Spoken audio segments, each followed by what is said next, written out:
guys, welcome back. It is the end of the month again. It's the end of April, and you know what that means? We do monthly favorites. So this is going to be a really short one this month. I'm going to go straight to the good stuff. Unfortunately, this month, April just kicked my butt. Things have been a little bit quiet on the blog at the moment. I've still been uploading to YouTube, which I'm really happy with. Still been keeping things going up on Instagram, but the blog is hasn't been updated for a couple of weeks now. That by no means means that I'm stopping blogging. It just means that sitting down and writing a post sometimes is a little bit difficult. I've had a few days off work recently, so that's been really nice to be able to catch up on some stuff at home that's been neglected, and also sort of reacquaint myself with some of my favourite bits and pieces from my collection. In terms of events, I was invited to 2 this month and I couldn't go to either. The Mecca Land, which just looked freaking amazing. I was so jealous. I couldn't go to because I just had to work. I have a 9-to-5 job, I have to work. And then there was a really great launch from some stuff from the Body Shop that I wasn't able to go to at the last minute. I had to pull out just because of some family stuff. So yeah, it's been a bit of a hectic month, but we're here. Things are looking better, and we're going to talk about some amazing products. So I'm really happy to say that I actually really do like the Australian version of the Lash Paradise. I'm not 100% sure that it is exact. The brush certainly looks exactly the same. If there's anything different about it, would probably be the formula. Perhaps there's, like, I don't know why they didn't just go with the original formula in Australia. Perhaps there was something in there that they can't use here. But I have a backup of the original from Hawaii still in my collection, and I'm finding that I'm enjoying both of them the same. So this is a great mascara if you want really nice, long and thick lashes. I'm wearing it today, 2 coats of it today. It's pretty budge proof. It isn't waterproof though, but I've certainly had no issues with it whatsoever. So this one is definitely worth a try. It's great to pick these up when you do find that they're on sale.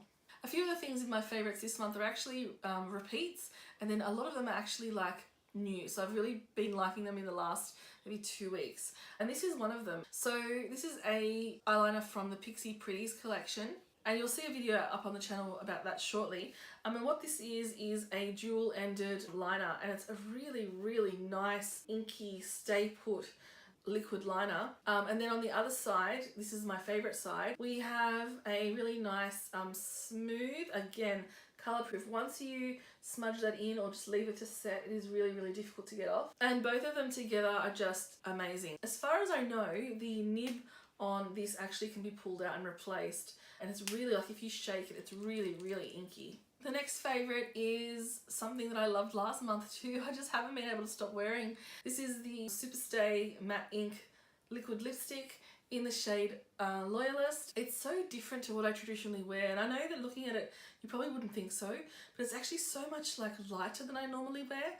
But I've really been enjoying having a very, very nude lip and then more dramatic eyes. And if you had said that to the Rosa about 3 years ago, who pretty much typically only wore a matte red and then maybe like a rosy pink, having very, very nude lips is something very different. But this is a great formula. It stays all day for me, doesn't get crusty, and there's lots and lots of shades. So far we're doing pretty well with the drugstore. Another drugstore product that actually really surprised me came in the same send out as the Lash Paradise, and this is the Paradise Pomade, and this is an eyebrow pomade, and it comes with the brush in the lid. So does it remind you of many of my other sort of brow products? I feel like it's a lot sheerer and can be built up to a very bold brow, but also can be used and look quite natural. I feel like pomade sometimes it's like a little bit, or too much. And this one I find is a lot more wearable and buildable. And if you're interested, this one is in the shade Brunette. Another fairly new product to me is this one. This is the 8 Hour Miracle Hydrating Mist. Exactly what it says. It is so hydrating. So this one, I don't use this so much as a finishing spray, but I use this one during the day if I want to. So for example, I've been wearing this makeup for a while now, and it's got a couple of cracks just around my smile line, so I might just go in and use a little bit more. It's a really, really fine mist.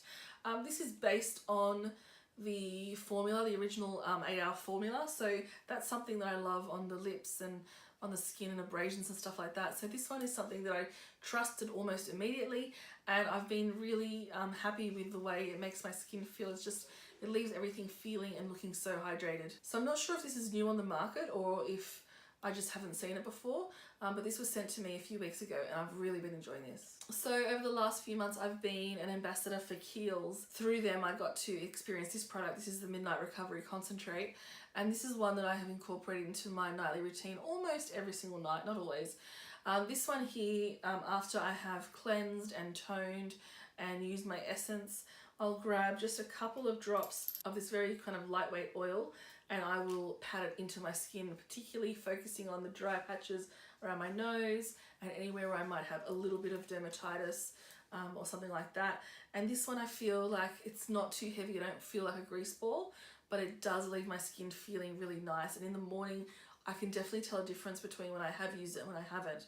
So I've got this and I've got a backup and I am set to go for hopefully this, like I've used it so much, but it looks like there's only a few milliliters missing because you really do only use a drop or two. So hopefully I'm set for the rest of the year. It's unfair that I keep talking about this, but this is a favorite. I'm wearing it today. I've worn it almost non-stop. My only complaint is that it's really hard to open with false nails, but this is the Wanted palette and it came back briefly to Mecca Maxima this month. And I've been telling anyone who will listen that they need to go out and buy it. I'm usually someone who is like, oh, do you need it? I don't know, it depends.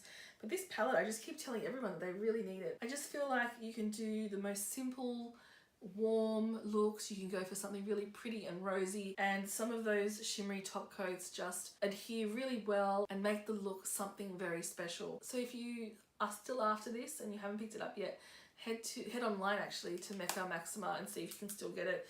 They did only have limited stock and this has been one of their quickest products to sell out in a long time. If you saw my haul video from last month, you'll know that I picked up this highlighter and I have been obsessed with it. So this is Vanilla Quartz from Becca and it's just one of the most beautiful highlights I've ever used. You guys know by now that I love this formula. I think it's probably the best on the market. This one here reminds me a little bit of NARS Albatross vibes, but it's the formula is so much better than that original one. Having said that, I'd love to try the new formula by NARS. Anyway, this one here, if you are a fair toned girl or boy, up to my skin color, I think it's gonna look perfect on you. Even if you're a little bit darker and you don't mind like a blinding highlight, then you will like this one. And lucky last is this thing. So this is the face halo and you'll have seen it online on social media everywhere, associated with Chloe Morello because she's the face of it and she's also part owner in the company. And these things, like I've used these sort of things before in the past, but this is by far the largest pad and I think the one that washes the best out of all of the microfiber pads that I've ever used. And I'm not sure if it's going to work now because it's not very damp, but it's a little damp. Let's see how it actually competes against some, you know, those waterproof eyeliners. It's doing pretty well. It's just a really great item to have in your artillery, particularly if you're someone who loves face masks. I use it almost every day to get off the cleansing oil that I use on my skin, to get off all the makeup. And then if I apply a mask, I'll use this as well to remove the mask. So it works really well. So there will be a video about this up shortly and you'll see how it works and how much I love it. And you can tell I love it because it's in my favorites. Alright, let's leave it there. As I said, a nice short video today. There's lots of fun stuff coming up on my channel soon. At the moment, some of my favorite stuff on the channel is me breaking up the bronzer to make a brand new product. I love filming that and I love watching that one. I think it's really cool. And then I also really like the 5-minute makeup. So the makeup for busy women. I found that one really cool, but there's some fun stuff coming up. So I'd love for you to subscribe and just stay tuned for that. As usual, thank you so much for watching and I'd love for you to subscribe. Please do that. Thanks for coming and spending a little bit of time with me in my little corner of the internet. I'll catch you next time. Bye.